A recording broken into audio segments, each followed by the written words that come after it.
What's going on, my brother? How you doing today?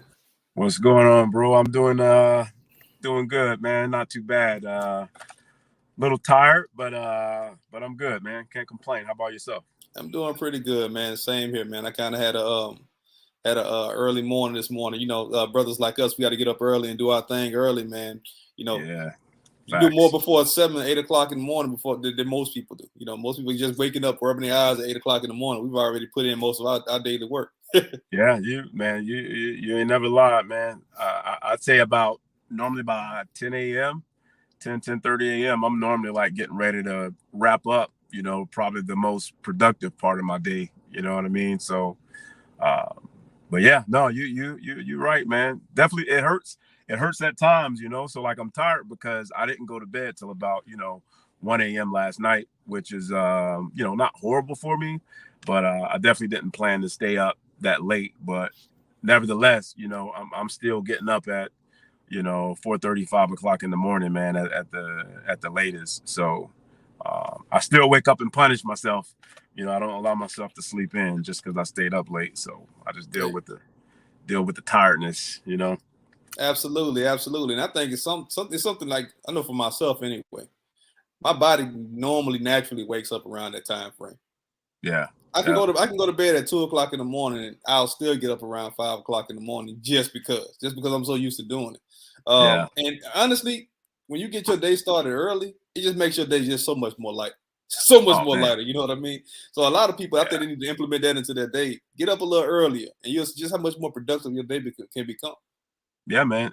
And I'll tell you, just like I'll even take it a step further, man. And I know this isn't what we're talking about, but I'm only mentioning it because of how beneficial it is to me, and I know how beneficial it clearly is to you as well, man. But you know, not only will I get up early, but I try to knock out my most challenging tasks and the hardest thing that I have to do for the day. I try to wake up early and do the hardest thing first, man. And quite frankly, oftentimes that may be my like first workout of the day. But I'll tell you what it does for me mentally, just by waking up and kind of punishing my body, challenging myself, like when everybody else, is probably still rolling over in the bed. I've already kind of peaked and poured my all into something. And so I feel like when you wake up that early and you punish yourself in that way, everything else for the rest of the day, man, honestly, is downhill. Like, I've done the hardest thing for the day already, by the time the sun comes up. So the rest of the day, quite frankly, is easy. It's Yeah, easy. absolutely, absolutely. And at times, I kind of feel like I can, like around maybe the but between 2 and 6 o'clock, I kind of feel like okay, I'm kind of getting a little lazy. I need to get up and do something, even though Yeah. majority of my work for the day is already done. Yeah. Yeah, so I absolutely understand, brother. I absolutely understand. Yeah. Yeah.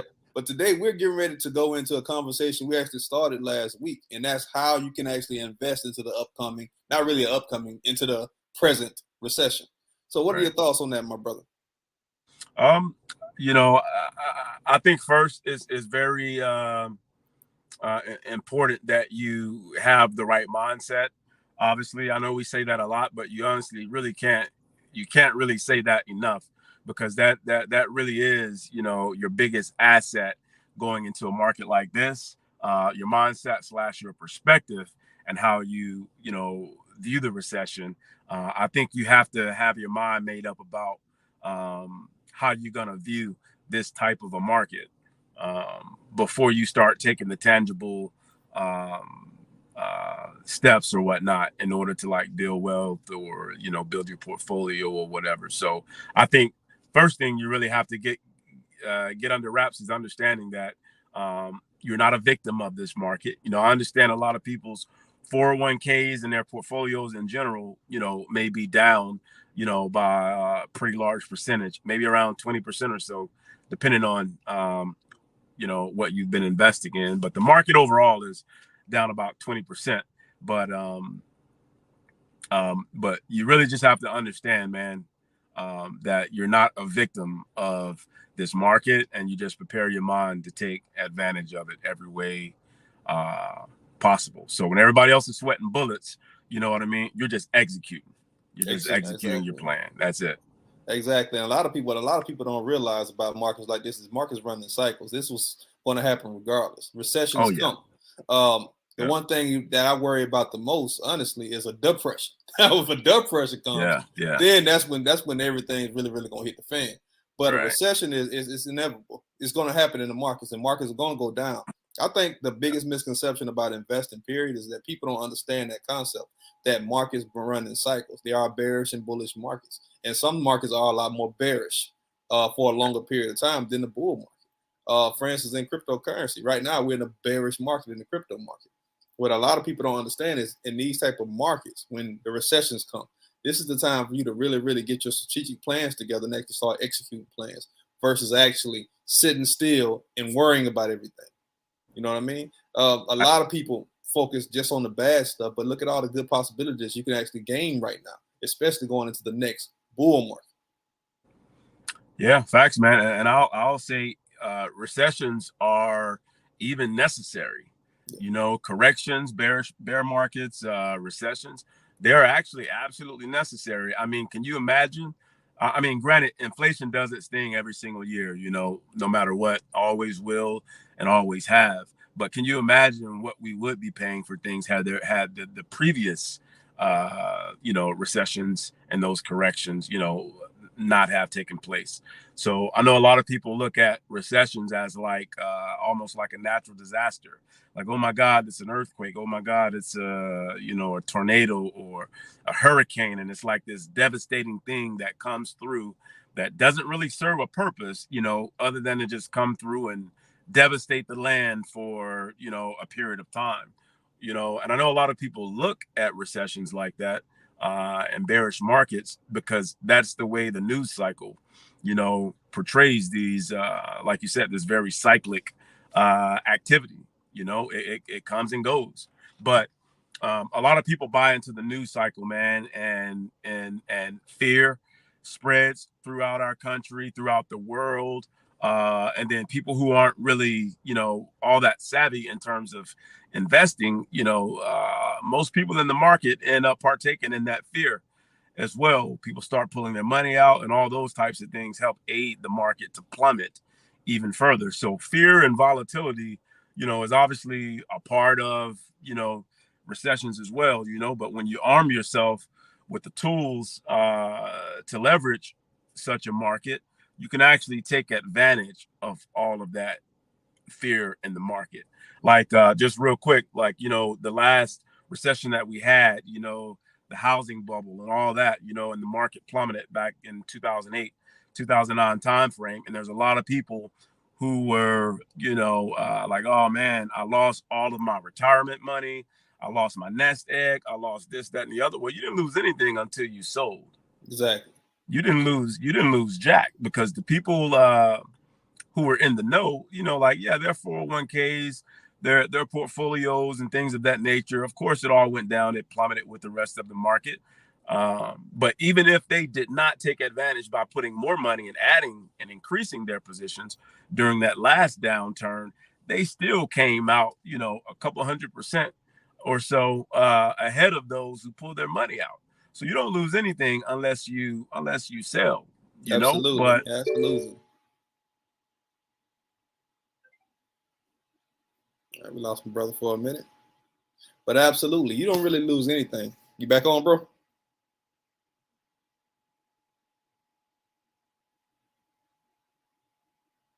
Can't hear you.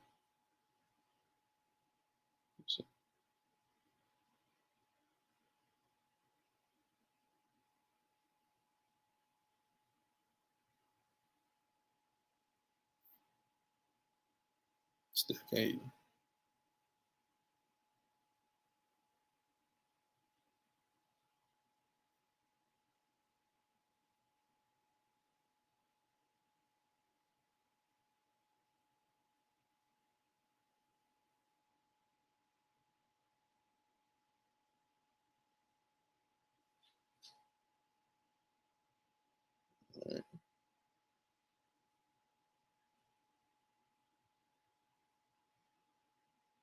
Lost my brother for a minute. It's all good. We're trucking. Yeah. Like my brother was saying, my brother Marquise was saying, you don't lose anything unless you actually sell. When you sell your cryptocurrency, when you sell your stocks, when you sell your whatever you invest in, that's when you actually lose into the market. That's when you fully lose into the market. See, the thing with investing, period, when in times like these, people like myself, people like Marquise, people who are in the know of how to actually invest are real advanced level investors. We actually get happier when markets like this come around. We actually get excited when markets like this come around. Yes, our accounts do go down. Yes, our portfolios do go down at least 20 to 25%. But we know these are the most pivotal times to actually be buying into the market, because once you buy into the market at this time, your portfolio is going to flip 100 times forward. So do not be afraid of markets like this. In markets like this is where millionaires are actually made. Warren Buffett, one of the biggest investors of all time, one of my favorite investors in investing history, has a saying, and that saying is, when there's blood in the streets, that's when you buy, that's when you invest. When everybody is running away from the market, that's when you put your money into the market. That's when you dive deep into the market, so that you can take pride and actually go into the market and benefit off those huge profit gains when the bullish market actually comes back around. That's how you invest. That's what real investors do. Regular investors. There's a reason why 83% of people who invest into the financial markets across the board actually lose money. And it's because regular investors invest with their emotions. When investors like myself, advanced level investors, we invest with strategic moves. We invest with knowledge. We invest into the innovations of the system. We invest into the information. That's how you become an advanced level or institutional investor. It's all about getting the information and actually capitalizing on the information. Investing is 95% research, 95% strategy, 95% strategy, only 5% execution. 5%. That means before you put one red shiny penny into a financial market, before you put one red shiny penny into a financial market, you have to do your due diligence and actually research that play. To give you guys an example, before I buy a cryptocurrency, I go on every single site I can find and get information about that certain cryptocurrency. I want to know what has this company done in the past. I want to know what this company is doing presently, and I want to know what this company is projecting to do in the future. I want to know what innovative technology they're actually coming out with. I want to know how this company is going to actually benefit society. I want to know a full RAM spectrum of every single thing I'm doing before I put my red shiny penny, before I put my hard-earned money into this project. That's what real investors do. So what we're talking about today is, how can you invest into the future recession, which the recession is already here. You see the gas prices. You see the grocery prices. I went to the store earlier. 3 bags cost me around $50 just for 3 bags of groceries. When that same $50 10 years ago could have gave me at least a half a cart, or maybe even a full cart full of groceries. So you want to invest into assets that's going to actually appreciate with value over this time period, because this recession is not going anywhere anytime soon. A lot of people think what happened with the housing market crisis in '08 was a recession. That was not a recession. That was really a correction in the market. That was a major correction in the market, because we've been at a steady for almost 40-year uptrend in the market. But what we're going into right now, and what we're actually currently in right now, is a full-out recession. So when it comes down to what you should be putting your money into, what you should be investing in, you should be investing into the knowledge of how you can get into the financial game in the first place first.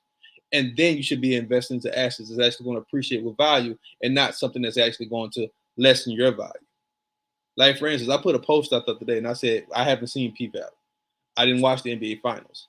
I haven't been on a vacation for a while. And it's because I've been diving deep into the knowledge. I've been diving deep into the investment world. I've been diving deep into getting to these plays so that I can capitalize off of these plays in the next bullish market. That's what real investors do. Back with us, bro?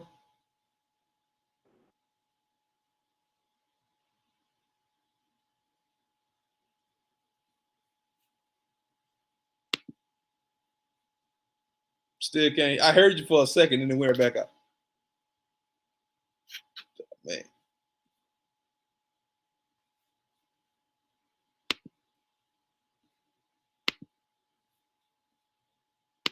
Let's see.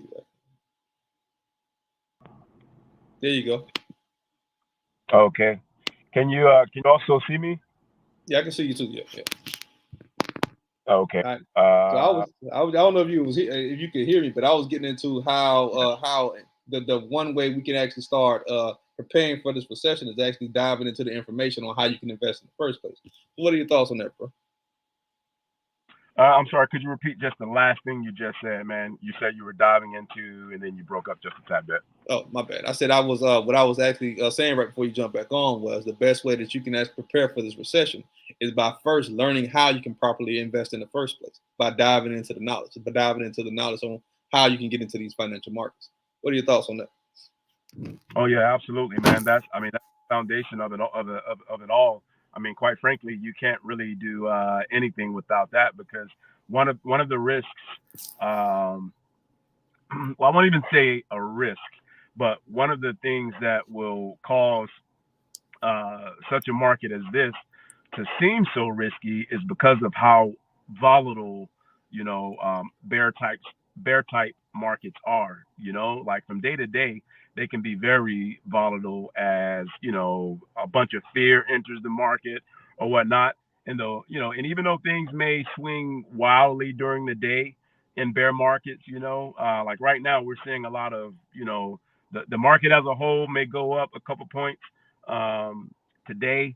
Tomorrow it might fall 800 points. The next day it's up 500 points. Even though it seems volatile in the short term, I think that knowledge and having that foundation and done the work beforehand, it puts you in the mind frame of understanding that you do need to zoom out and look at the much bigger picture. Because during a bear market or during a recession, like right now, the overall trend is downward. Mm.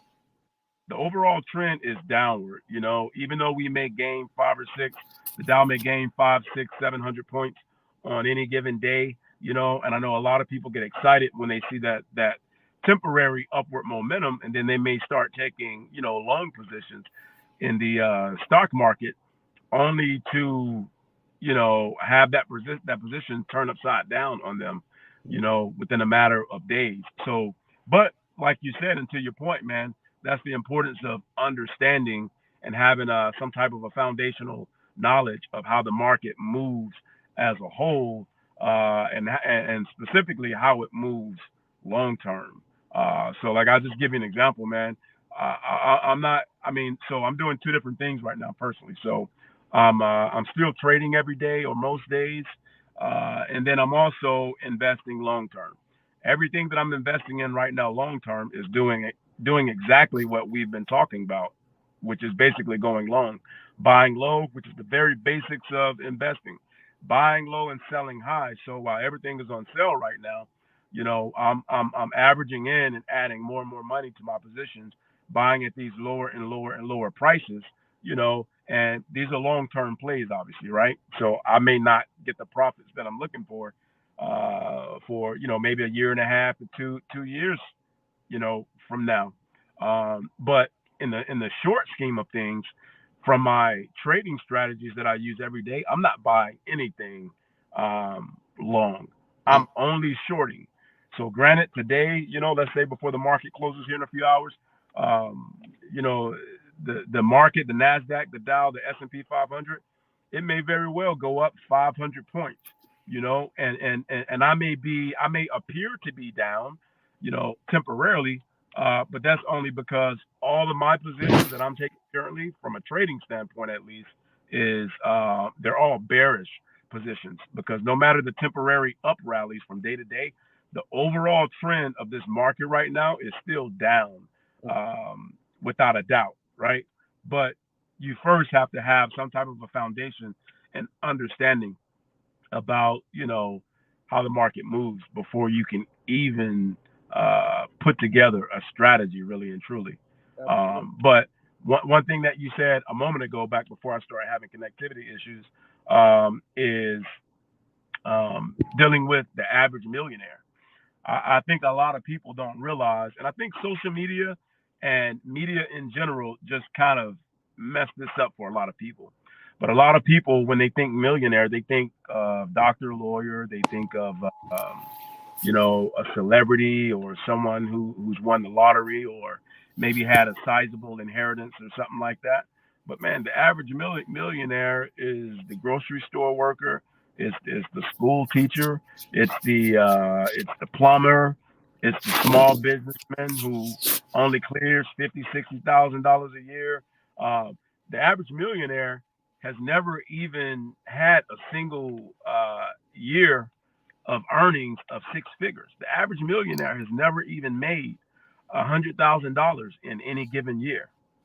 So what is that saying? You know, what is that saying? That's saying that these people, they literally just have a basic understanding of how to invest, of how to put their money into vehicles that will, benefit from the overall market rising over a period of time. These people specifically, they understand what compound interest is, and they understand how compound interest works in their favor. And so the biggest factor for them, because I just said they're average workers with average salaries. They don't make a ton of money. But for the money that they do have left over, they simply put it into these vehicles and they let the money begin to work for them. So, contrary to popular belief, it's not even how much money you make on your job that is the biggest determining factor as to whether or not you become or you earn a build a seven figure nest egg for retirement. It's not even about how much. What it is it's more so about time. The most important factor when it comes to compound interest is time and how long you actually allow your money to work for you. So the sooner you can get in from taking these long-term positions, and especially in the market right now when everything is on sale, but the sooner you get in, the better, because it's not how much. So again, you shouldn't be waiting until wait till I have 5,000 saved up or 2,000 or 3,000. No, you need to get in like now. And then as the market continues to fall, because it will, but as the market continues to fall, you need to again not dump all your money in at once because it's going to keep falling. But you can average in. You can add a little bit more. Every single month or bi-weekly or however it is you want to do it. Because the truth is, we can't predict the bottom. No one knows how to time the market. You can't time the market. No one knows where, like, okay, yep, we're at the bottom now. So let me take this whole pot of money and dump it, right here. If you do that, you're going to find out the market is going to probably continue to fall. Absolutely. But the average millionaire is honestly, it's the average Joe with the average salary. And the only thing that separates them from you is the fact that they just have, a little bit more knowledge on how to leverage compound interest and the market in general. That's literally the only difference. Oh yeah, absolutely, absolutely, man. That's what actually inspired me to write my book, my latest book, Every Single Dollar Counts, or Every Dollar Counts. It's because people Right. really don't understand the fact that it doesn't matter how much money you actually start off with. What matters is how much money your end goal. So Yeah. literally every single dollar counts, especially in these financial markets of today. Uh, I give you an example of how every dollar counts, and I think I've told this story a couple times, but I don't think the masses actually heard this story. Uh, in 2017, when Dogecoin, which is one of the cryptocurrencies I hate to this day, I can't stand Dogecoin. And I know people, I've expressed that I don't know how many times. But anyway, I had $87 left in Bitcoin because back in those days, the only trading pair in cryptocurrency was Bitcoin. You couldn't trade with USDT, you couldn't trade it with Ethereum, you could only trade with certain cryptocurrencies with Bitcoin. I had $87 left in my trading account on Bittrex. I put that $87 into Bittrex and actually bought Dogecoin for about, I think, 249,000 Dogecoin. This when Dogecoin was a thousandth of a penny. So I bought a gang of Dogecoin for a very, very low price. Fast forward to last year when Dogecoin actually hit 71 cents. I remember that the last Dogecoin sitting in my Bittrex account. Went to my Bittrex account. It was a little under $200,000 sitting in that Bittrex account. Over an $87 investment. So when I tell people every single dollar counts, every single dollar counts. The $10 that you're going to put into the market today can flip to $20 tomorrow. That $20 can flip to $40 the next day. And before you know it, a year has been passed, and that money has flipped so many times. Now you have $1,000 sitting in your bank account off of a $10 investment. So every single dollar counts. So don't think you don't have enough money to start investing, because everybody has money to invest. If you have money to go to McDonald's, you have money to invest. If you have money to go to the liquor store, well, a lot of people go to it. I mean, Friday's coming. This is 4th of July weekend. Everybody's gonna be at the Right. liquor store. If you have money to go to the liquor store and buy that bottle of Hennessy, buy that bottle of Moet, whatever you want to buy, if you have money to go to the club, you have money to invest. All of those things are something that's not necessary for your life to continue.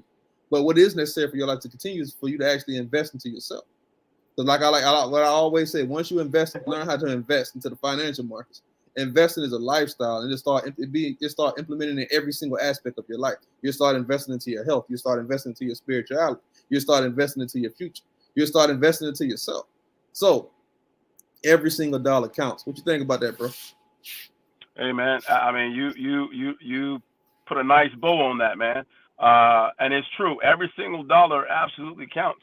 Uh, I think where a lot of people, where a lot of us go wrong at, and again, I think media and social media plays a lot into this. But this is where self-discipline and educating, ourselves come in at. But there's this thing that most people fall for, and today more so than ever, and that thing is instant gratification. We all see, we all may be following, or a celebrity, or just someone in general that maybe who you admire, someone who's doing really well in life, and then you may see their lifestyle, or you may see some of the things that they have. Well, first off, some of those people probably have a negative net worth, and they probably don't have what you think they have. But for those who do actually have it, in a more legitimate fashion, and they're not, house poor or car poor or Gucci belt poor or whatever the case may be, basically upside down. Um, One thing that we miss is the journey. That's the one thing that oftentimes does not get captured on social media, because, like we all know, like it's you see everyone's highlight reel for the most part, and I'm not even gonna say that it's even appropriate for everyone to just you know um, post their journey all across social media, just so people know that they struggle sometimes. I think you just have to use common sense and remind yourselves that um, people don't just go from A to Z overnight. You know what I mean? Or from 1 to 10 overnight. It is a journey. It is a process, and and every dollar absolutely counts. You know, time is the biggest factor in whether or not you're able to efficiently build wealth or not. It's time. Exactly. So if you're trying to save up, a certain dollar amount, or you're trying to wait till you get this pay raise or that pay raise, before you start investing, one, you'll likely never start investing. That's generally what happens. But even if you do start investing later on, you don't realize like how much you will have lost or limited your potential returns simply by waiting. Oh yeah. Let me You bounce know? off what you just said, man. Because Steve Yeah, Harvey sure. came out and actually said that on. He actually stopped the show on Family Feud. He stopped the show on Family Feud and actually said this. He was like, if you're waiting for the right time to get into anything you want to get into, you'll never do it. Yep. There's no such thing as the right time. The right time is right now. The right time is what you're executing right now. The right time is what you're putting out right now. So there's never going to be a great time for you to do anything. When I started investing with absolutely mostly nothing really, honestly. I didn't have much, but I knew it was something that needed to change in my life for me to be a better version of me. So I said, okay, cool. Right. I'm gonna take that. I'm gonna take that chance. I'm gonna take that leap of faith, and I'm gonna go out here and start investing. This is what people need to start really, really implementing in their life. It's never gonna be a right time. If you wait, I know a lot of people wait on the New Year's Eve to do their New Year's resolution. Right. I say do a daily resolution. Say I'm gonna be Yeah. better at what I'm doing today. I'm gonna be better tomorrow than what I'm doing today. Yeah. Do that resolution. Let's make that normalized. Let's do a daily resolution. Let me be better tomorrow than I am today, versus waiting Yep. until the end of the year to say, okay, I'm gonna party tonight, but guess what? Tomorrow I'm gonna be a better person. No, you're gonna be that same person because you waited all year long. You can be actually implementing those factors and putting that work in right now. Facts. I'll tell you, Matt. Honestly, and this is just me. I don't trust people to a very high degree. People who believe in New Year, new me. No, it's the same you. First Mm-hmm. off, you don't get to just reinvent and recreate yourself just because, the stroke of midnight has come, you know what I mean, on December 31st. Well, I take that back. You actually can reinvent yourself every year if you want to, right? You can do what you want to do, obviously. But what I'm getting at is, man, at some point, so I'm almost 40 years old. I'm 39 years old, right? And so if I was one of those people who believed in New Year's resolutions and reinventing myself every year or getting a fresh start every single year, um, here's the thing. At some point in time, I have to start piecing some wins together. At some point in time, I have to start piecing some yearly victories together so that, when 2023 comes, I'm not starting over from scratch. I'm building on top of 2022, and 2022 built on top of 2021 and 20 and 19. So far and so on. So I mean, I don't think it's wise to, take that new year, new me approach, because the fact of the matter, you actually don't get a fresh start at the beginning of every year. Like I said, it's the same you. And to be honest with you, there's 365 days out of the year. And so if you allow 364 days to pass and you just let time pass by, and you sit on your goals and you sit on your dreams, you know the things that you need to do, should be doing, but you're going to wait until this one particular day. You're going to wait until the 306, the first day of the year. Out of all these days and out of 52 weeks, you're going to let all this time pass, and then in one day you're telling me you're going to get your life right? No. That's why I don't truly, I take people who believe in that with a grain of salt, because you're not really being honest with yourself. So I'll just use the gym, for example. Why wait to the new year?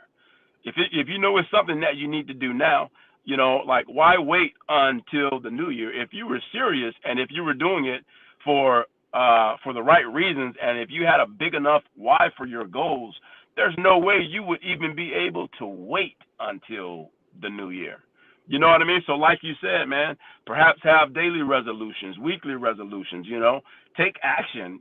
Most people, when it comes to our goals and dreams or things that we really want to do, most people, naturally, we find all the reasons in the book as to why we can't do something and why we shouldn't do something, why we shouldn't invest and why we can invest.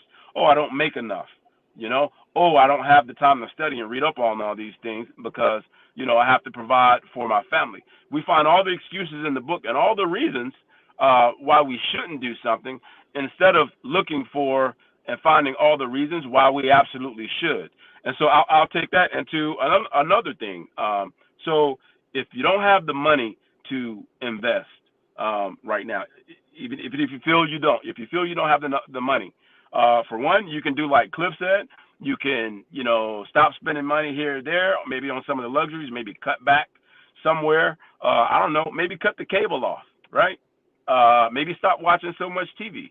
Maybe stay off Netflix, but cut the cord somewhere so you can take those funds and you can reallocate them to something that's actually going to build you up. If you don't want to do that, okay, cool. Go out and create more streams of income. Never in our history has it ever been easier to create multiple streams of income. When you get done with your first job, hey, if you don't want to go pick up a job, a second full-time job or a part-time job even, I get it. Maybe you want the flexibility. You need some family time. You need some rest and relaxation yourself. I absolutely get it. But hey, now we're in the gig economy, right? You can drive Uber. You can deliver food. You can go grocery shop. There's a million jobs, a million ways these days where you can easily add streams of income during your free time. So if you're saying you don't have the money and you can't create the money to start investing, you're honestly lying to yourself, right? And let's just tell the truth. If that's your story, let's just tell the truth and be honest. What you're really saying, and it's your business, it's not mine. I don't feel any kind of way about it. I'm just calling it like it is. But what you're really saying is investing is not important enough to you. Setting your family up and setting your financial future up and building even more stability, what you're really saying is it's not really as important to you as taking naps or watching the game or watching the finals or or what have you. What's my man's name? I think Eric Thomas. There you go. My man Eric Thomas. He has a quote that I used to always hear him say, man, that is so true, and that is, hey, he'd be like, some of you guys were watching the game last night, and you shouldn't have been. Hmm. Some of you guys went to bed at night, and you slept good last night, and you shouldn't have been. Some of us perhaps should not have been watching the game. Some of us actually probably should have been up burning the midnight oil, right? Because we go to work and we work hard for somebody else every day, but then when we come home, we give our family the scraps of what we have left. We give our dream, we go build somebody else's dream, and then we come home in the evenings and the weekends, and we don't pour nothing back into ourselves. So my point being is that it's never been easier in the history of mankind to, one, invest, because now we have access. There was a point in time where they wouldn't even allow us to read. It was against the law for people who look like me to read. Now we can read. Now we actually have access to these investment markets, whereas back in the day there were no such thing as the common Joe, the common man and woman, having access to all these different markets. You can invest in whatever you want to nowadays from the palm of your hands,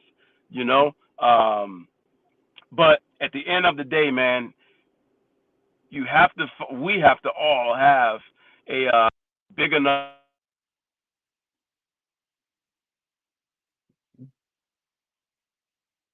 Went out again.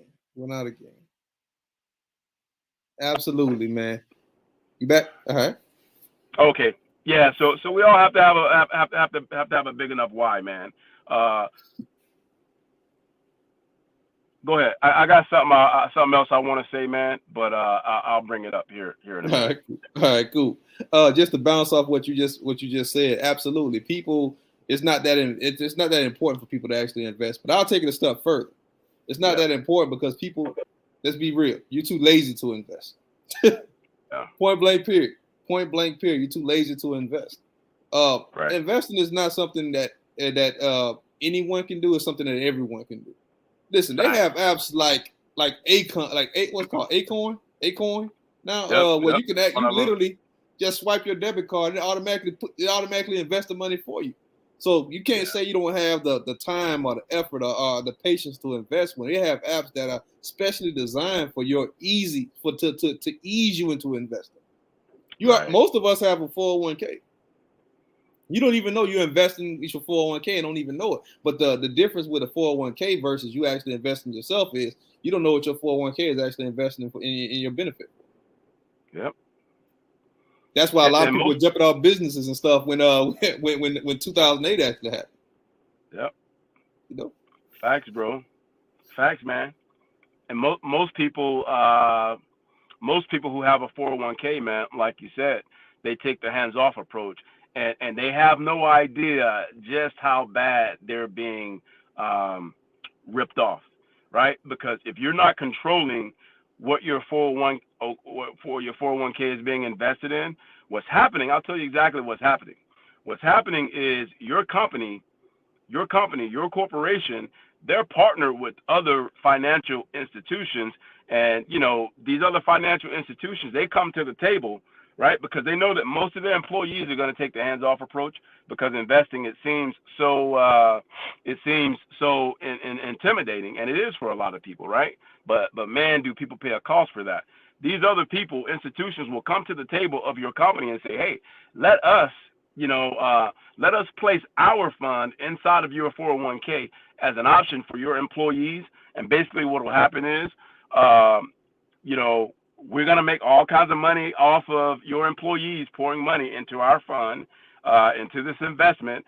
And then we split the proceeds with you, the employer, and basically you, the employee, when you retire, you will have gotten what's left over from that. And quite frankly, taking that approach to your 401k, 9 times out of 10, your employer is actually making more off of your 401k than you. Exactly. You actually get a much smaller percentage of your own money and your own investments by taking that hands-off approach. And a lot of people find out the hard way, man, when they get to retirement and they're like, oh man, like what happened to all my money? Like it should have been, a lot more than this. And the truth is, yeah, it was a lot more than that, but they took it off the table because you, like you said, were lazy and you didn't want to like dive into what your 401k entails. And you see all these mystery fees, because it's written almost like the tax code. Mm-hmm. It's almost written to intimidate you and make you not want to look into it. And, most people just let it ride. And, like I said, they in essence pay the price for that. But I'll tell you another, for those who are a little bit more savvy and maybe you're already investing, maybe you're trying to do some short-term trading. In a market like this, I'll tell you another way, and this is something that I'm doing and that I do, another way that you can really leverage this market, instead of buying low now and then waiting years to get all your money back. One, you should be doing that no matter what. But if you're already doing that and you're looking for ways to make money and get your money back even quicker, you should probably be looking into learning how to short the market. Shorting the market is a little bit more of it's a little bit more of an advanced trading strategy or whatnot, because you're basically borrowing shares from the broker at a high price, and then as the price continues to fall, or the company or the market overall during this recession continues to fall, when the price gets low, you then buy those same number of shares back that you borrowed from the broker. You buy those shares back at a much lower price, and then you give the shares back to your brokerage, and then you keep the difference of, the cost difference. But it's worth learning. It's worth taking the time, spending a weekend learning how to short, maybe YouTubing some shorting strategies or whatnot. And another thing you can do to make money in this market outside of the what I just said would be maybe invest in some inverse ETFs. Invest in some inverse ETFs. To give you an example, so the S&P 500, top 500 companies in the U.S., which most people look to the S&P 500 as a direct indication as to how our market is doing overall. Mm-hmm. So people say that the market is down 20% year to date right now, simply because the S&P 500 is down year to date 20%. But even though the S&P 500 is down, there are other funds that are the inverse of that, meaning that they do the exact opposite of what the S&P 500 does. So say if you don't want to short, and you want to figure out how to make money in this market, maybe you can buy and go long and buy you some shares of some of these inverse companies. So say while the S&P 500 is going down, you invest in the inverse of S&P 500. As this goes down, that inverse is actually going up, like that, and that's just two additional ways. But if you take the time to do just a little bit of research, you will find there are actually numerous ways, and the information is free, because you're already paying your phone bill, whatever, your tablet, whatever, your internet bill, whatever it is you're watching this on. We're already paying AT&T and T-Mobile for unlimited internet and all of that, but we don't utilize these things to our advantage. I'll tell you a little game that I play, man. Neither my wife or I are real big, we're not like frivolous spenders. My wife, she's pretty cheap, right? But she believes in quality. Neither one of us go and shop and buy things for fun. I don't shop often either. I don't shop very often at all. But when I do, I get specifically what I want, and I don't really believe in cutting corners. But one of the games that I play is, hey, my wife, she loves Amazon. Everything that she spends money on, I try to go into the market and make money off that company to get my money back. And oftentimes I end up getting back way more than what we spend from these companies. So these companies that we're helping to build their wealth every single day with just a little bit of knowledge, just a little bit of education, just a little bit of effort and sweat, and studying, man, you can flip the table over on a lot of these companies and get it to where, hey, when Walmart makes money, I make money. When Exactly. Macy's make money, I make money, and anybody can do it, like Cliff has already said. Oh, yeah, exactly. Like for instance, like you just said, I'm a big time Jordan and Nike fan. Guess what I Right. own? Nike stock. Yep. you know, Yep. I go Yep. to Walmart just about every day. Guess what I own? Walmart stocks. Yep. You buy into the companies like you just said. Same thing you just said. You buy into the companies that you use on a day-to-day basis. Why not? If you go get medicine from CVS, buy CVS stock. Put some of that money right Right. back into your pocket. I mean, it's Yeah. honestly, it's like almost like a no-brainer once you hear it the first time, you're like, oh, that's what I was. And I think it was a brother. It might have been you or another brother in the group who actually got me into buying those type of stocks at first. But because at one point in time, I was just trading, just stock trading. Period. But it was a brother in the group said Right. you ought to buy the thing that you invest into anyway. If you're investing in Walmart, if you're always at Walmart, you standing them long lines at Walmart. Why not own Walmart stock? Now you're making money off of Right. Walmart. Yeah. Kroger is a big thing in the South. I go to Kroger just about Yep. every other day. Let me invest into Kroger stock. It's a no-brainer. Yep. So you can put some Yep. of those money, put some of that money right back into your pocket. And a lot of those companies are dividend companies, so they're going to pay you out quarterly anyway, Yeah. just for buying and holding them. You don't have to even trade them; just buy and hold those companies. Yep. So that's a no-brainer. So that's another way that you can actually add extra income back into your pockets by investing into the companies that take money out your pocket anyway. Yep. And Absolutely. it's a mindset. It's a mindset, man. I'll tell you one other way. Something that my wife and I, something that I've always done, man, and now is a great time for anyone out here with younger kids to do this as well. And that is open an UTMA account. Open an UTMA account, UTMA. Basically, it's a Uniform Transfers to Minor Act. That's what the acronym stands for. But what it is it provides a way for you to transfer wealth, for you to transfer assets to your kids at a very young age. And so that looks like transferring money. That looks like transferring fine art. That looks like transferring real estate, and basically it's like a trust. But the biggest thing that I love about this that I take advantage of, and the reason why I opened one for all three of my kids um, as soon as as soon as they were born, and as soon as they had that social security number in hand, I opened an UTMA account for them. Excuse me.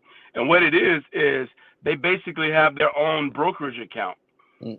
All three of my kids have their own brokerage account, and they've had it since they were weeks old, however long it takes a Social Security card to come in. But they've had it since then. And so, in terms of dollar cost averaging, even during a booming market, no matter what the market is doing, we're pouring money into their accounts, all three of their accounts, on a month to month, basis, and let compound interest do its thing. Over time. And so what that looks like is let's just say if I'm putting in I'm not going to say the exact number that I'm putting into their account, but let's just say if I'm putting in $1,000 a month into each of their accounts, and that compound interest begins to compound, and it's a snowball effect. Initially you earn interest off that initial amount, and then you begin to earn interest off that initial amount plus the interest, and then you start earning interest on top of your interest, on top of your interest, on top of your interest, and that snowball, I mean, it's endless. It's endless. It starts to accumulate quite massively. So if you can imagine, I start this with my kids before their first birthday. Can you imagine, the assets that they would have, not counting real estate, not counting other stuff, but just from investing in the very same ways that we're talking about doing now for us full-grown adults. But imagine them turning 18, 19, or 21 years old and having the benefit of that money compound over the course of 21 years. Mm. I mean, you're talking about a kid coming of age with about $500,000-$600,000 in assets. Man, that's $500,000-$600,000 in assets starting off life. So how does that benefit them? Okay, so for one, if they want to go to college, okay, you can use that. That's what that money is for. They want to buy a home. You want to teach them how to buy a home, and they can do it with their own money. use that money for that. They now have a down payment to buy a home, or depending on where you live, they can now buy a home cash. Oh, maybe they want an investment property at the age of 19, 20, 21 years old, what have you.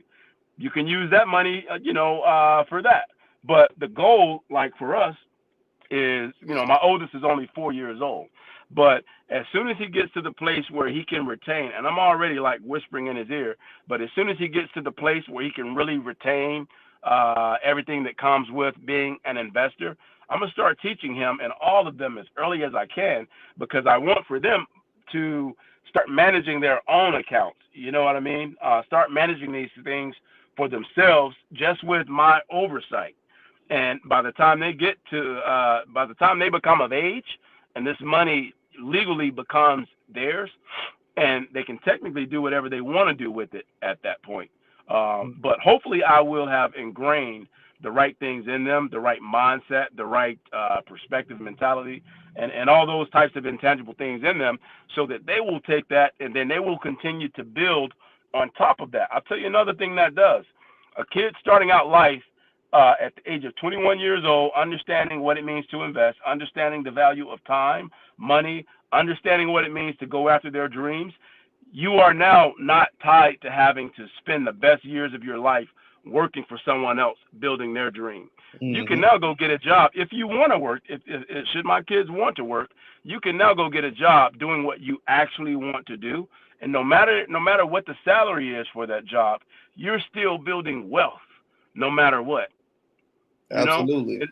And so, but an UTMA, UTMA, you guys write that down, look it up. It's very easy to open. You can open, some banks will allow you to open an UTMA. But if you have a brokerage account like Vanguard, Fidelity, some of the others, they all will allow you to open an UTMA account.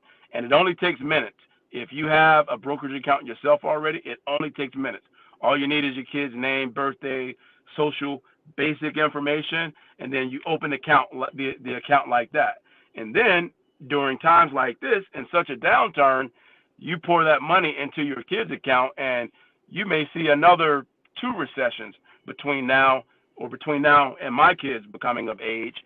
And so my kids will even benefit from this recession, not just me, not just my wife. But look that up, guys. Oh yeah, that's a gem you just dropped right there, bro. Because honestly, I never even heard of an Upno account myself, bro. I'm looking it up right now as soon as we get off this call today.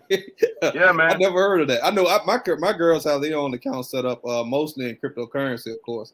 Okay. And for my girls, I take pride in knowing that I've taught them from a very young age to be financially savvy.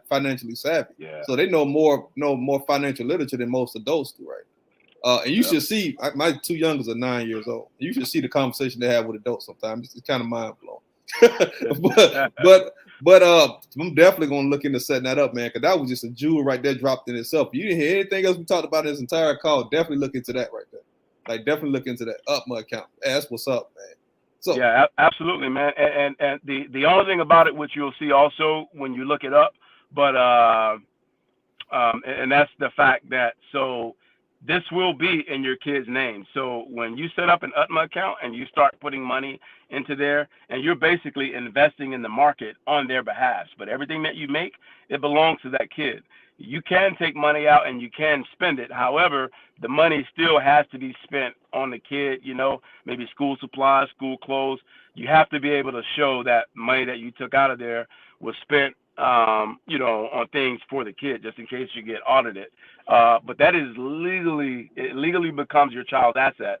So when it does come time for them to go to college, should they decide to go that route, it will affect their ability to apply for financial aid, depending on how much money they have built up, because that is a legitimate asset for your child. But so here's the thing: we kind of have to shift our thinking too, because I think that a lot of times we have what's the word I'm looking for?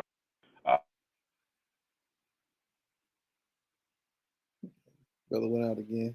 Give me a second.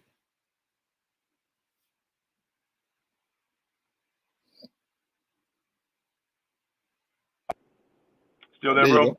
Yeah, All right, sorry about that. So we kind of have a scarcity mindset. So there might be somebody who's like, man, well, I don't want to do an UTMA account because, that's going to affect my kid's ability to apply for financial aid. But we got to get out of that scarcity mindset. And when you build wealth, you may not need financial aid. Your kid may not need it. That's a great thing if they have the money and they can pay for financial aid, right? Because there's nobody. Say again? Oh, my bad. Go ahead. Oh, yeah. I mean, I just think we just have to kind of get out of the scarcity mindset too, man, and don't be afraid to go out and build wealth and claim it. So what if you no longer will qualify for certain benefits because your child has, you have been building wealth on your child's, behalf during the course of their upbringing. But I think sometimes, bro, and I want to know what you think about this also. But I think sometimes we limit ourselves and we dream small and we do the minimum because when things like a stimulus come around or certain benefits come around, we want to make sure that we're a part of it. We don't want to make too much money because then that means we won't be able to take advantage of, free things or whatever. What do you think about that, man? Absolutely, man. First, I want to touch on the financial aid thing. Okay. My mindset now is, why would you want your child to go out and take out a loan for school when they have access to wealth where they can just pay for school themselves? Like you said, man, that scarcity mindset is something that's really, really holding a lot of our people back because we think that, I can't make a certain amount or else I won't get an income tax check this year. I can't make a certain amount or I wouldn't be able to get that stimulus. Like I didn't get a stimulus check. I rarely get income tax check. Because I'm always paying it. I'm always paying the government. But that's a blessing in itself because I make enough money to actually have to pay the government. It's a blessing. If you look at it and kind of just turn the perspective around on that, it's a blessing to say, okay, I don't have an income tax check because I make a certain amount. I'm in a certain tax bracket. It's a blessing to say I don't need a stimulus check. I'm not receiving a stimulus check because I get my stimulus check every week or every month, depending on how you actually get paid.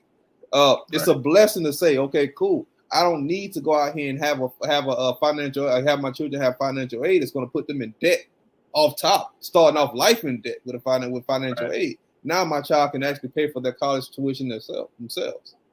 That you got to start looking at those type of things as blessings and not curses, and start getting out of that mindset to think, okay, I'm always going to be down. I'm always going to be in the same tax bracket because your mind controls everything. Right. Like we always talk about, your mindset controls everything. So if your mindset is always on, I'm going to be this person, I'm going to be that type of person, I'm going to get an income tax, I'm going to have to wait till the next year. It's people that literally wait all year long just for that small time period of January and February to get an income tax check. Think about that. Now, how often, and most people only get what, right, $6,000, $7,000? Now, how often does $6,000, $7,000 actually touch your hand? Right. You know what I mean? I can turn around right now and get on TradingView, get on whatever, man. Go in the markets and actually pull $6,000-$7,000 out of thin air just by trading. Facts. You know what I mean? Facts, you know what I mean? Facts, bro. So man. let's get on the mindset of saying, okay, instead of me waiting for a $6,000-$7,000 payout, that's technically your money anyway because you put the money into the system. Let me find different avenues where I can actually go and pull that income tax money out. Let me make a weekly income tax return. Get into that mindset, a weekly income tax return. So I can pull $6,000-$7,000 out a week. I can make $10,000 a month. Now some people their goal is to make $10,000 a month. I had a conversation with a brother in the group, and he was like, I just need to get to that $100,000 a year mark. And I was like, you're gonna be in for a rude awakening when you get to that $100,000 a year mark. You know what I mean? Especially when it comes down to the taxation of people in that middle class era.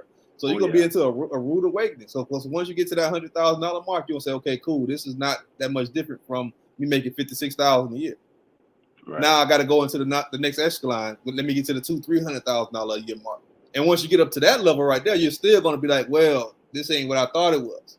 We got to get into that mindset to actually, like you said, stop the scarcity mindset and start finding different avenues to be able to pull that money in. This is what we teach in this group. This is why one of the main reasons I still to this day push information into the group is to get people out of that type of mindset, to get people engaged into themselves. Because once you get engaged into yourself, then you can start investing into yourself, and you can disperse that energy out into the world and bring those type of income, bring those type of funds back to yourself. You know, Right. Absolutely, bro. You know, man, I think our environment, you know, I get it. Growing up, none of us can really control could control our environments, right? That was when our parents, grandparents, or whoever it was that raised us and brought us up. So there was a lot there that we absolutely did not have a say so in. But as full grown adults now, even if you're not in an environment where the city you live in is conducive, you feel that is conducive to you building your wildest dreams, right? There's one thing that you still control if you can't get out of your city by next week, and that is the people that you run with. That's probably the most important part of your environment, is the people that you run with, because what happens is most people have very limiting mindsets.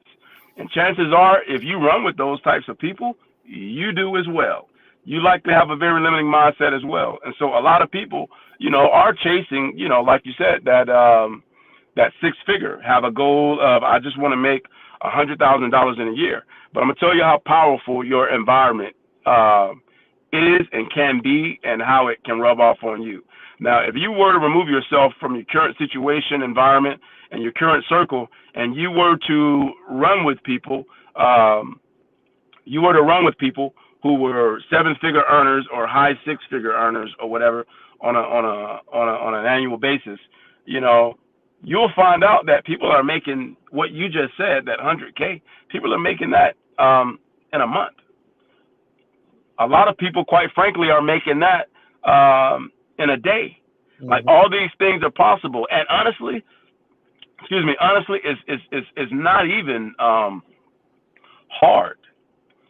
A lot of these things aren't even hard, especially if you are an investor. Because I'll tell you, one of the reasons why I'm an investor is because I'm lazy.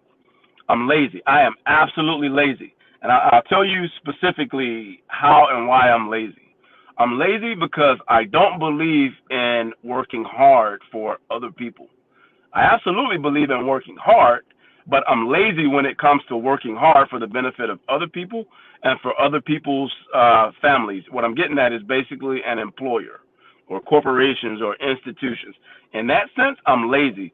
But when it comes to working hard in the ways that that 95% benefits me and my family and my legacy and my grandkids that I don't even have yet, and great grandkids, oh, I got all the time and all the energy in the world for that. And so my thing is understanding how valuable time is. I want to leverage. I want to leverage the economy. There's trillions and trillions of dollars that flow through the market every single day. So I want to leverage the opportunity. What is leverage? What does leverage mean? It means moving something big and massive, something ginormous and massive, with the smallest amount of force, or using the smallest tool to move something large. That helps me to make money, and to also still, stay in control of my time, and for me to be able to do the things that are actually important to me. Whereas I don't commit to a life of or an entire lifetime of trading time for money, because it's not an even trade-off when you do that. But I know that we all had to do it and will have to do it, to a certain degree. But at some point, we should honestly aspire to get out of that, and we start leveraging the instruments and the tools that we have at our disposal today, so that we can make the money that we really want, by working smart, not necessarily harder, and not necessarily trading, buku amount of hours in order to make that money. And quite frankly, investing is one of those ways, man. Like, oftentimes I wake up in the morning and check my phone. I haven't even done any work for today.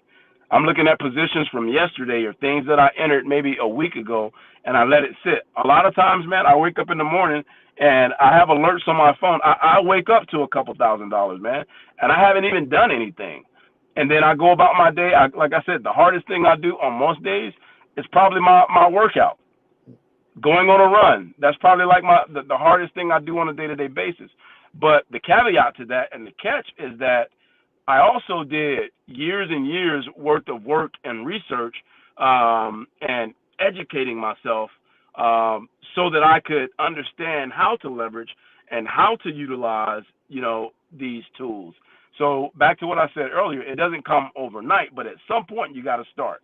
At some point you got to start and you got to dive into the education.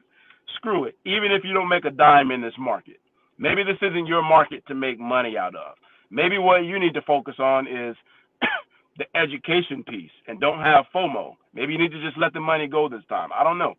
Maybe you just need to study and get in the books, because once you learn, once you learn what you need to learn and you learn how to leverage the market, whether it's going up, down, or sideways, you can make money whether we're still in a recession or if we're in the recovery mode or if the market is going sideways. No matter what, you will have armed yourself with a set of tools that you can use and that you can leverage for a lifetime so that you can have time freedom. I mean, that's if being an investor is your ultimate goal. But in essence, you can have time freedom.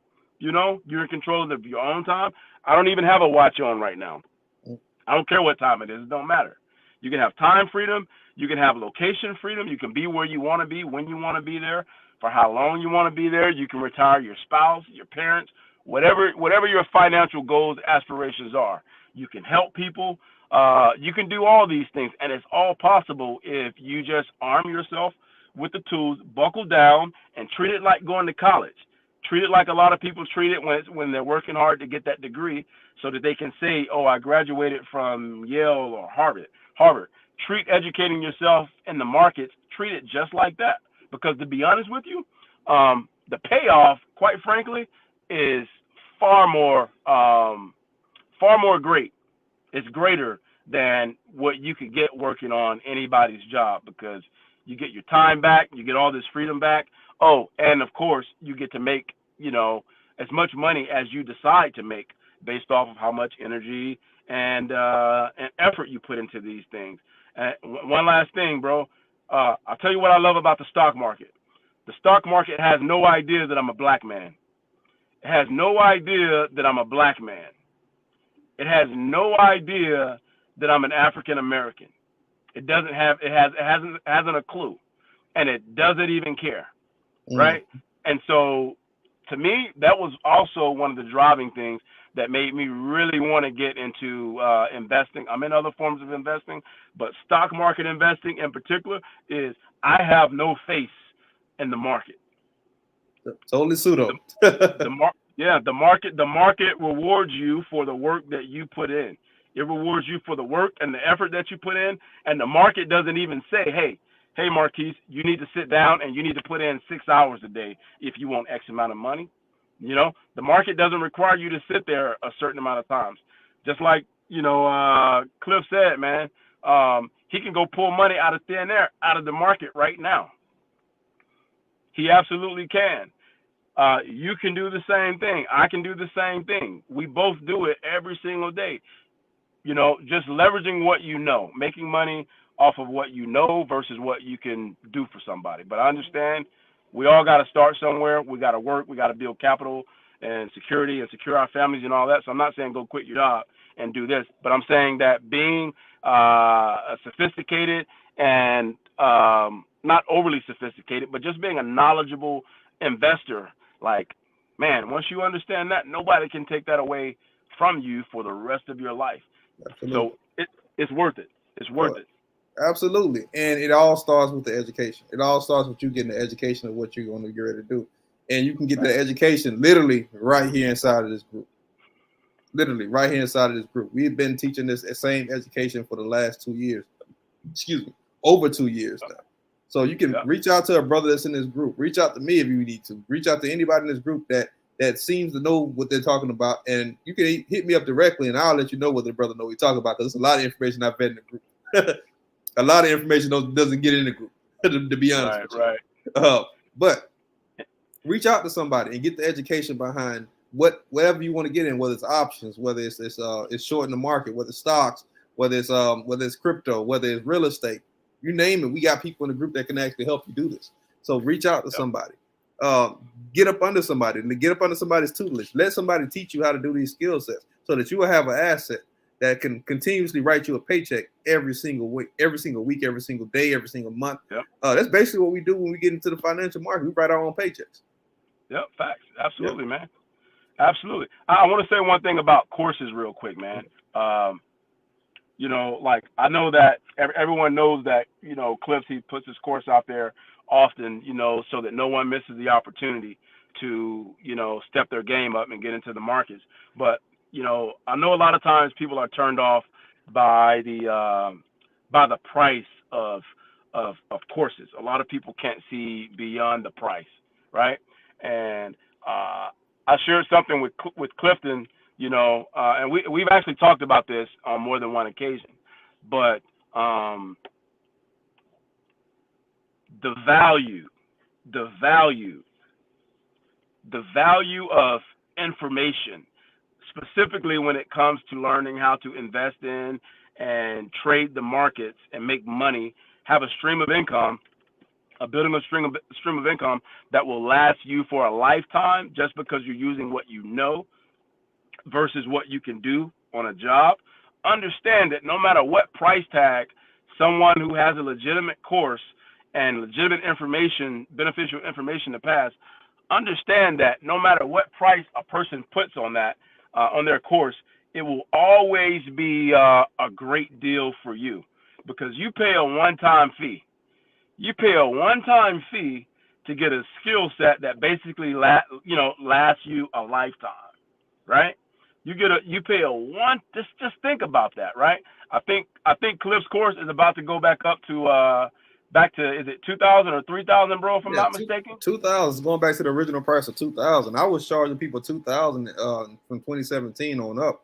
I lowered the price point of my course to get our people engaged into the markets. I'm gonna tell you, man.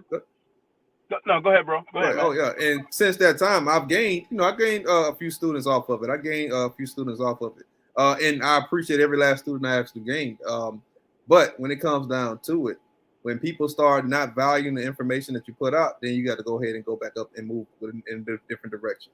When the energy is not shifting in the way that you actually projected the energy out to the masses, you got to go ahead and start kind of refocusing your energy, and that's what I'm basically doing right now.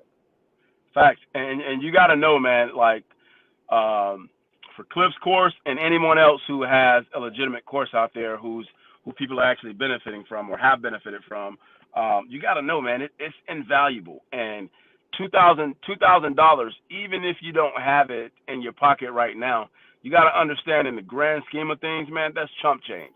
I'll tell you right now, if I didn't know anything about investing and if I had someone like basically cutting the price down constantly and offering this information, basically, here's the thing.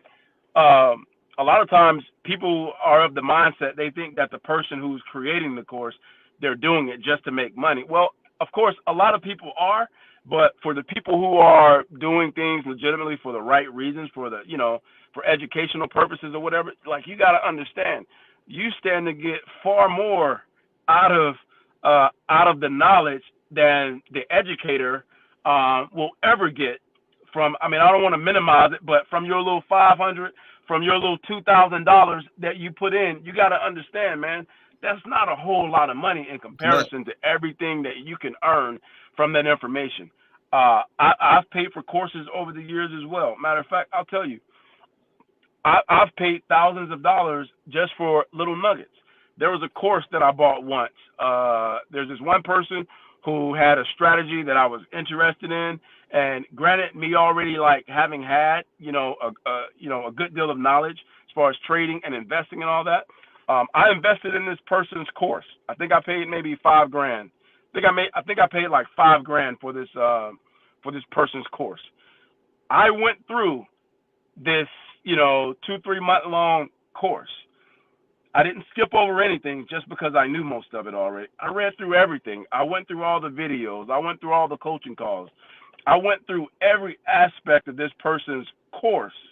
And in doing so, 98% of that information that was in the course I already knew. But the 2% that I did gain, the couple nuggets that I did get out of that course, I've made tens of thousands of dollars off of those nuggets. Probably more than tens of thousands, to be honest with you. But just based off of those nuggets, you know, that course ended up stretching my toolbox just a little bit further. So I paid $5,000 just to earn, just to gain 2% more information than I already had. But that little 2% that I gained and added to my toolbox has made me tons of money. And over the course of my life, to be honest with you, just that 2% alone, I'll make millions over the course of my life, just for, and honestly, in less than the course of my life. I'll make millions just from having paid $5,000 to get the 2 or 3 nuggets that I got out of that person's course. So I said that just to say, you know, we can't get tripped up at the price. If you need to go drive Uber, I can tell you, if I didn't have the knowledge and if I didn't have the information, and I had someone like Cliff, you know, coming at me trying to give me the game, man, I would go like, what do I care? What's it to me to go and drive Uber for a month or 2 3 weeks, however long it takes to earn a couple $1,000? You know what I mean? So I mean, there's no excuse, man. There's really no excuse, man. Either you really care, like you say you care, and you want to build wealth, like we all say we do. Either you want to or you don't. But you don't owe me or Cliff or anybody else anything. That money that you invest into a course, that $2,000 that you would invest into Cliff's course, yeah, man, you're investing into your family, not Cliff's pockets. You're not investing in that dude's pockets, man. What's $2,000? What's $2,000?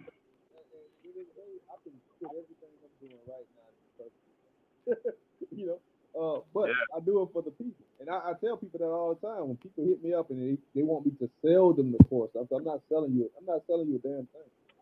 Right. I'm not selling you anything. Either you want to do it or not. You've seen my lifestyle. You've seen the things I projected. You've seen the things that I put out. And I'm not a flashy dude. Every now and then I jump on here for change and stuff just to show people, because I know that's what actually catches the eye of our people. But now me and as a matter of fact, we went on the boys trip we went on last year with me, Gabe, OG, a couple other brothers from the group. We went to I think it was Player.com in Mexico, and I was sitting in the middle of the pool just talking cryptocurrency with a lawyer. Before I knew there was 15, 20 people around me. And we were just talking back and forth, and he asked me, "Well, how much do you charge for you to teach me this type of thing?" I said, "Well, I charge $2,000." And he was like, "That's it." That's it. Just $2,000. He said, "Dude, the information you just gave me just sitting here in this pool is worth at least $2,000." He's like, "Well, how much? $2,000, and what do I sign up?" And that's been like that's been like the culture when it comes down to giving information. Other coaches buy into information because they know that at the end of that information, the end of that course, they're going to gain so much more money off of that information. It can gain off of that information. We like to do everything backwards. We want people to give us something for free, and then on top of that, when you give people something for free, they still don't want to be big into the information. Just think about all the free information that we put into this group on a day-to-day basis. I literally hand walk people through a play 2 weeks ago that I posted the play Friday. You might want to get into this play. By Sunday, the play went up 832%. By Monday, that play went up 4,000%. I literally showed people you can do this, do this, do that, do this, and you would have been up 4,000+% in less than 4 days. Yeah. So the responsibility lies on the group. Are you guys going to actually partake in the information that's been there? Because after June 31st, I will no longer be posting any more plays into the group. I'll be posting crypto news and news about the things going on in the stock market. But I will only preview my plays to my students and my future students. But I will still always post in the group because the group is kind of like my baby. I built it from ground up. But it comes a time and a point in time when you have to kind of break off from the mold and say, okay, cool. If people are not really engaged into the information, I'm wasting my time. Yeah. And you know, and you hit it, man. You hit it when you said a lot of times people want something for free, and I'll tell you, man. You know, I was one of the people. I don't know if anybody else, you know, told Cliff, man, but I was one of the people who told him that, you know, he probably should stop. He should probably consider, you know, not lowering his prices and offering sales, you know, and it's not because I'm a hater. It's not because of that at all, but I know that when you take when you try to give, when you try to literally give things to people or come close to literally giving it away because your heart is in the right place, the problem though is that people don't see the value in it. You know what I mean? People don't see the value in it could be the best shoes in the world, the most durable shoes in the world, but if it's at Payless, you know, people wouldn't be caught dead going in Payless. You know what I mean? It could on the other foot be the absolute worst and the cheapest shoe in the world. But if they sell it at Gucci, ain't nobody gonna research it, ain't nobody gonna do nothing. But just because it has Gucci on it, they're gonna go in there and they're gonna, you know, blow a full tax check on this one thing or what have you. You know, people will break their necks. People will figure it out to make sure that they get the money to get the things that they really want. And so you got to be able to invest and put something back into yourself, man. I know, like, there's a lot of speakers, you know, there's a lot of speakers and there's a lot of teachers who will charge you easily 25, 30K, 50K for their course or just for their time. And to somebody, that sounds ridiculous, but you have no idea how powerful information is. And depending on who the speaker is or who the person is, that 25K, 30K might be dirt cheap. You know, like, would it be worth taking out a loan? And to somebody, this sounds extreme, right? But again, I never speak out of a mindset of scarcity or lack or anything like that. But what would it look like to take out? I'm not saying for anybody to do this, obviously, but just an idea. What would it look like to take out a $25,000 loan to go hear somebody speak or to take someone's course? A $25,000 loan. To 99% of people, that sounds absurd to pay that kind of money just to get some information from someone. But what if that same $25,000 loan, you know, that you took out to get that information, and then you go and you put that information into practice, you know, and you develop the information, you know, turns into 6 figures, 7 figures. Absolutely. So, I told the same thing to a student. Yeah. I told the same thing to a student, especially speaking with the NFT collection of the Ape Yacht Club NFT collection. So I was actually speaking to a student last night, as a matter of fact. I hope they're listening. And they were like, "Why would anybody buy an NFT collection, buy a piece of an NFT collection for $25,000?" And that's the bottom level price. And I said it's because all the information that comes with that NFT. When you buy into that collection, now you have access to a type of echelon of people that you never had access to before, who have tons of different information. And that information can eventually manipulate into other forms of income for you. Yeah. You know? Absolutely, and man. they couldn't understand that. They couldn't understand that. Like, okay, this is $25,000 you're paying for a digital picture. But that digital picture is going to turn into millions. Yeah, you know? Man. You got to put yourself in the right spaces and in the right places, and oftentimes, honestly, that takes money. You know what I mean?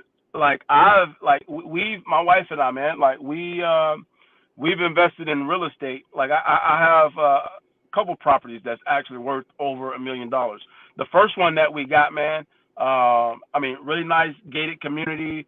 It sits on an 18-hole championship golf course built by Jack Nicklaus, which is a golf legend. If you didn't know, really nice community. There's a few celebrities that live over there. You know, but not to get too deep into that, man. But this is like a really nice community. But I didn't buy that property just from the standpoint of making money off of real estate and renting it out or whatever. Because right now it's a rental.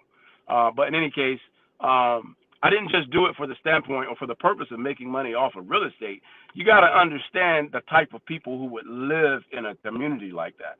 Everyone over there who lives in that community, man, they're either retired and super well off, you know, multimillionaires retired, or they are, you know, business owners, some of the biggest businesses in the city. A lot of the people in this particular city live literally in that community, in my community.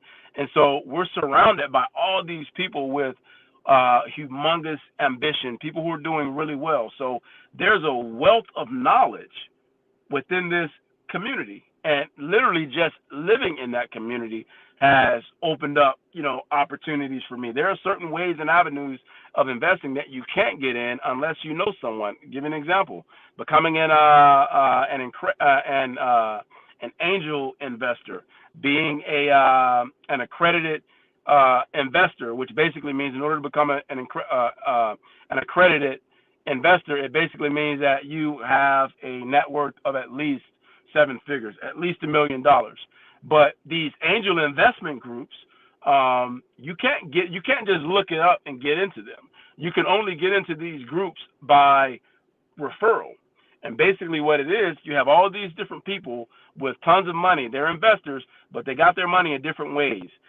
Some of them are businessmen. Some of them may work for a corporation. Some may be investors. But you have all these people, this group of people, this think tank from different backgrounds who all come together, and they bring their strengths to the table, and then we invest in other ventures for the purpose of making money. But the benefit of angel investing through a group or through organization is that it's a better way of controlling risk, because instead of me risking all of my money, we split the risk amongst all of us, and you still make good profits, but you minimize the risk. But I would never be in that situation had I not, if I weren't surrounded by people who are doing, big things and living life on a whole another level, and thinking well above the status quo. And so sometimes you gotta pay. Sometimes you gotta pay and invest in yourself to put yourself in those positions. Because I'm gonna tell you, the homeboys that you grew up with, the homegirls that you grew up with, are they people that you aspire to be like? Are they on the track? Have they already accomplished the things that you hope to accomplish? They may be nice people and they're good people and they have great hearts and things like that. But let's be real, man. The people that you're hanging with, you might need to do an inventory check and assess whether or not they possess the things that you need to get you, where you need to be. And I'm not saying just forget those people and throw them off the cliff. I'm just saying, if anything, you may need to expand your circle, expand your horizons. Pay the money to put yourself in the right rooms, because like I said, there are people who are making, I can make $10,000 today, man, not a month. I can make that today, and then I can do it again tomorrow and the next day and the next day. And like I said, there are people who are doing that 10, 15, 20 times that a day, And so just being in the company of certain people and realizing how they think, and having, that energy rub off on you, it's transferable. And so it's worth it. Don't be cheap. Now ain't the time to be cheap. Definitely not, man. Definitely not. I totally understand, man. I totally understand. But listen, man, we're gonna go ahead and end everything off. We've been going for an hour and a half. I just looked at the time, like, wow, I didn't realize that. But a lot of valuable information, man. So, what information would you want to leave the people with, man, to tell them how they can actually, really outside of the information we already dug into today, but how they can really benefit off of this recession, and what steps they need to take to prepare themselves for the recession? Well, so I would say one, because everything starts with money. If you don't have a lot of money, set to the side, or excess money that you could just start averaging into the market, as we continue to go on this downslope. If you don't have that, I would tell you to download the Uber app or do whatever it is you got to do to get one of these gigs out here where you can work on your own time and you have your own flexibility, but you got to start adding some kind of additional income stream and take 100% of that money from that new income stream or income streams. If you have the time and energy to do more than one, take 100% of that money and start leveraging it into the market. Specifically, if you're not that very, a very savvy investor, I'll tell you, take that money and put it into an ETF. Put it into an ETF that tracks the S&P 500, or put it into an ETF that tracks the overall market. That tracks the overall market, right? If you're scared of crypto, I'm telling you right now, because you may not have the information or you don't feel confident, The least, this is the very least that you can do, is put money into an ETF that tracks the S&P 500 or something that tracks the overall market, and then just let compound interest and let time do its thing. It won't require any more of you other than just to maybe once a month put some money into that and invest in your future. Absolutely. I would say on top of everything the brother just said, man, that was great information. If you want to get into the crypto market, buy premium cryptocurrencies. Buy the top 20 and just dollar cost average the crypto market. It doesn't matter whether you have a $10 a week or $100 a week. Dollar cost average the crypto market. Put $10 here, put $10 there. And you will see just how fast that money would accumulate in your portfolio. And you will see when the next bull market actually rolls around, how much profit gains you have over that time period. But hey, listen, man, this was a great, amazing podcast today, man. And definitely we're going to do a lot more of these, man, to get the people the information. But listen, in order for you guys to elevate, you have to change your mindset. And when you change your mindset, you elevate your life. All right, peace. Facts. Peace.